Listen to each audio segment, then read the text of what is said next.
In the world of celebrity chefs, few names shine as brightly or as warmly as Rachael Ray. For decades, she has been America's kitchen confidant, the woman who made home cooking less intimidating and more joyful.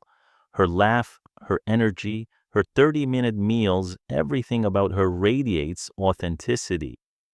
But what if the woman who built her empire on honesty has been guarding a secret far more complicated than her public persona suggests?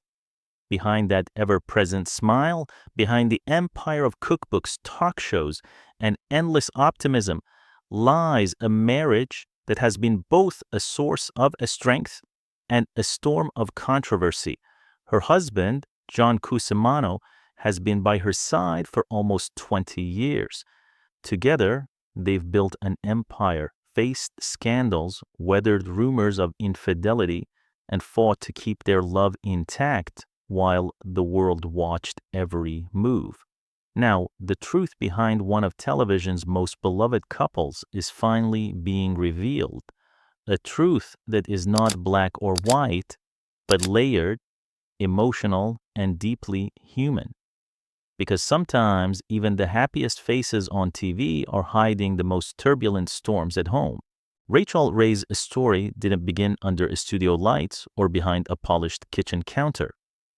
It began in the small town of Glens Falls, New York, born on August 25, 1968, to Elsa Providenza Scuderi and James Claude Ray. Her roots were a fusion of rich cultures, a Sicilian mother whose fiery passion for food and family filled every room, and a father with French, Scottish, and Welsh blood, whose calm demeanor balanced the chaos around him. Growing up in Lake George, Rachel's childhood was anything but ordinary. Her mother ran several restaurants, and little Rachael spent more time in the kitchen than on the playground. The clatter of dishes, the aroma of garlic and herbs, this was the music of her youth. She learned that food wasn't just about eating, it was about bringing people together, about love, resilience, and survival. By her teenage years, Rachael was already working at Sutton's Marketplace in Queensbury. She stocked shelves, sold baked goods, and even appeared in commercials for the store. Her first taste of performing, though she didn't realize it then. After graduating from Lake George High School, she set out for New York City, chasing that classic dream of making it big. But reality hit fast. Working the candy counter at Macy's in 1995, she found herself buried under a pile of responsibilities she never signed up for. So she did something few would dare. She walked away. She drifted from job to job, eventually finding a new home at Agatha and Valentina, a gourmet food store. But the city's grind took its toll, and Rachael soon returned to her roots in Lake George, a decision that, in hindsight, would change her life forever. In 1996, she began managing a restaurant at the Sagamore Hotel, and later a gourmet market in Albany called Cowan and Lobel. It was there that destiny took its first step. While organizing cooking demos, she launched a class she called 30-Minute Meals. Her down-to-earth approach, her humor, and her ability to make food accessible for everyone caught the attention of a local CBS affiliate, WRGB. They invited her to host a short cooking segment, and from that moment, her life would never be the same again. Within just a few years, Rachael Ray went from a local TV cook to a national phenomenon. Her first cookbook took off, and by 2001, she had signed with the Food Network. The woman who once walked away from a Macy's candy counter was now walking straight into the hearts of millions of Americans. But while her career was taking flight, fate had something else in store, something far more personal, because love was about to walk into her life in the most unexpected way. By the early 2000s, Rachael Ray's rise to fame was nothing short of meteoric. Her shows, $40 a day and 30-minute meals, turned her into a household name. The friend who made you believe that great food didn't require a fancy degree or an expensive kitchen. She was America's girl next door, relatable, funny, and bursting with life. But behind the glow of television lights, a very different kind of a story was unfolding, a love story that began in the most unexpected of places. It was 2001. Rachael attended a birthday party hosted by a mutual friend, a night that would change everything. Amid a crowd of tall strangers, one man caught her attention, John M. Cusimano, a soft-spoken entertainment lawyer from New York City with a secret passion for music. The two began to talk, their conversation flowing effortlessly, mostly about food, of course. John mentioned a meal he'd cooked, and Rachael, with her usual humor, assumed he must be gay. She even thought about setting him up with one of her Italian friends.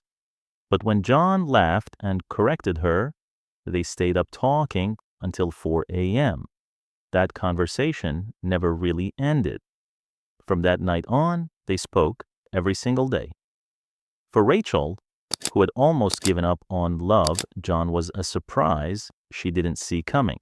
For John, Rachael was the kind of woman who could change the entire rhythm of his life. Born in August 1967, John had always dreamed of being a musician. He was talented enough to attend the prestigious Berklee College of Music. But, following his parents' advice, he chose law instead. He built a successful career as an entertainment lawyer working in film and media, but his love for music never died. He eventually became the frontman for his own rock band, The Cringe, balancing his day job with late-night gigs and recording sessions. To Rachael, this blend of passion and practicality was irresistible. Here was a man who could read a contract and play a guitar solo with equal precision. She once joked, "The smartest thing I ever did was marry an entertainment lawyer. He saved me a bundle." For years after their first meeting in September 2005, they sealed their love in the heart of Tuscany, Italy, at a breathtaking castle called Castello di Vellona. The wedding was intimate and magical, surrounded by family, close friends, and endless Italian sunsets. It was everything Rachael had dreamed of: warmth, laughter, and love.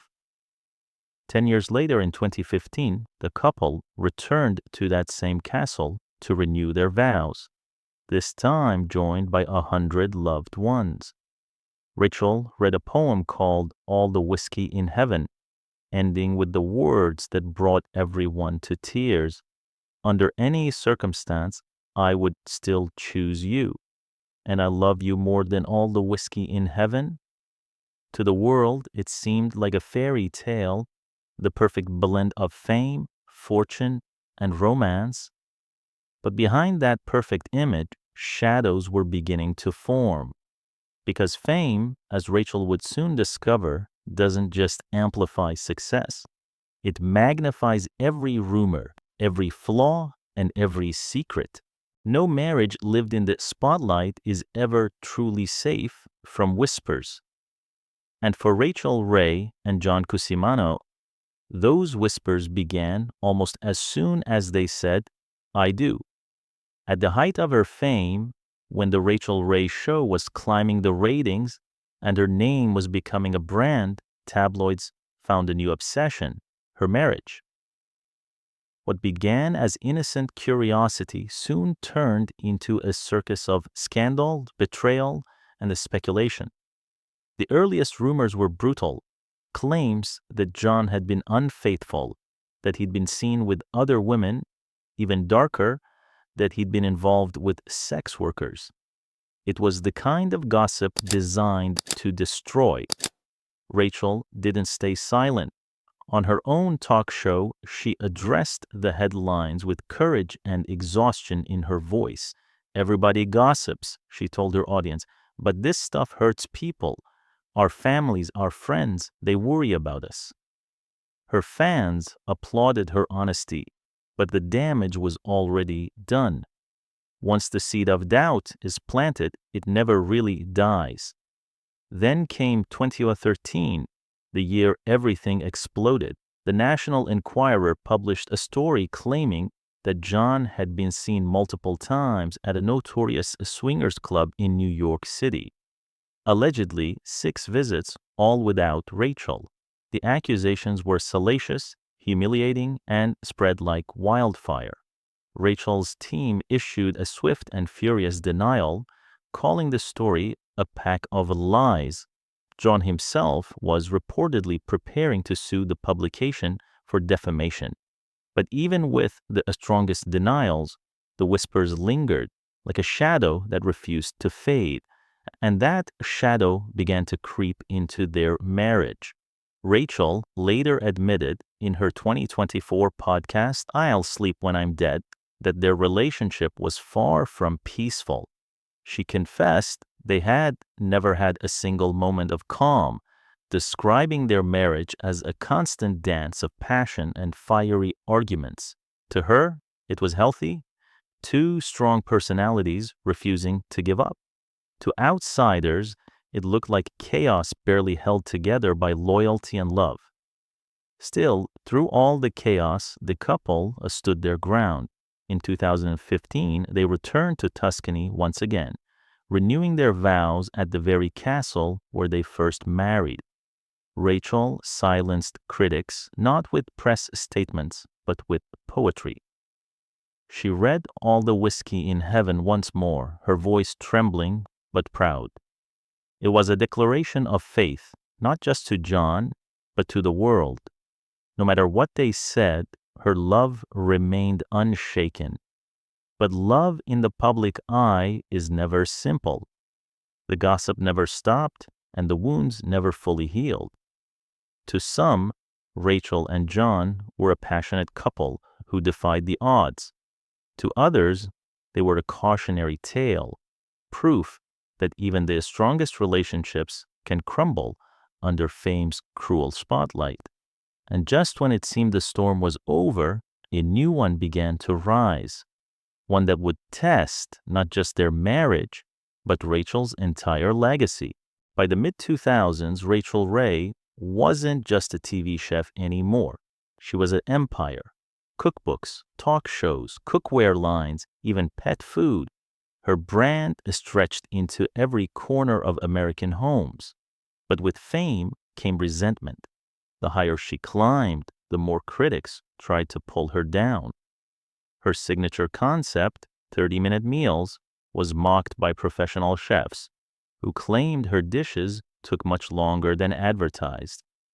Others rolled their eyes at her bubbly catchphrases like EVO, short for extra virgin olive oil. To the fans, these quirks made her lovable. To her rivals, they made her a target. Culinary elites like Anthony Bourdain and Martha Stewart publicly questioned her credibility. Bourdain accused her of dumbing down food culture, while Stewart mocked her inability to bake. Then came the New York Times article in 2012, alleging that Rachael didn't even write her own cookbooks.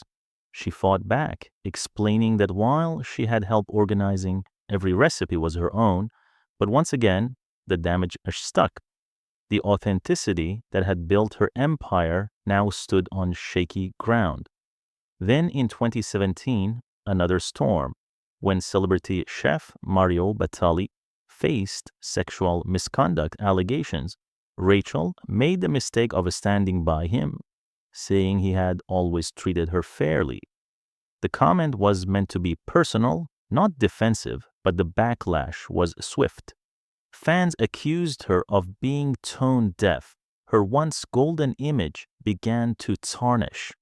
Through it all, John Cusimano stayed by her side, not just as a husband, but as a strategist, a business partner, and a quiet force behind the scenes. He gave up much of his law career to manage Rachel's expanding media empire. His background in entertainment law helped her secure lucrative brand deals, negotiate TV contracts, and protect her from exploitation that had ruined other stars. And while Rachel cooked, John created, writing songs for his band, The Cringe, and crafting cocktails that would later appear on her show. His Negroni, rosé champagne spritzer, and signature drink, Lost in the Woods, became fan favorites. On screen, they looked like the perfect team, food and drink, love and laughter. But not everyone saw the perfection. Audience members who attended live tapings of the Rachael Ray show began sharing a different story, describing her as distant, even irritable when cameras weren't rolling. Some said she seemed exhausted. Others claimed they felt pity for her staff. The cracks in her public image mirrored the cracks in her marriage. Passionate, loyal, but undeniably turbulent. And then, just as she tried to steady her career, tragedy struck closer than ever before. In 2013, Rachel's beloved Aunt Geraldine died just outside Rachel's home after being accidentally locked out in freezing weather. Some family members blamed Rachael, claiming the aunt had never been given a house key. When Rachael missed the funeral due to work, the family rift deepened beyond repair. Personal misfortunes seemed to follow her like a shadow. She was mugged twice in a single week in New York during her early career. In 2020, her cherished Adirondack home burned to the ground in a devastating fire. She lost everything. Just 1 year later, Hurricane Ida tore through the rebuilt property again, leaving her in ruins for a second time. Even her health wasn't spared.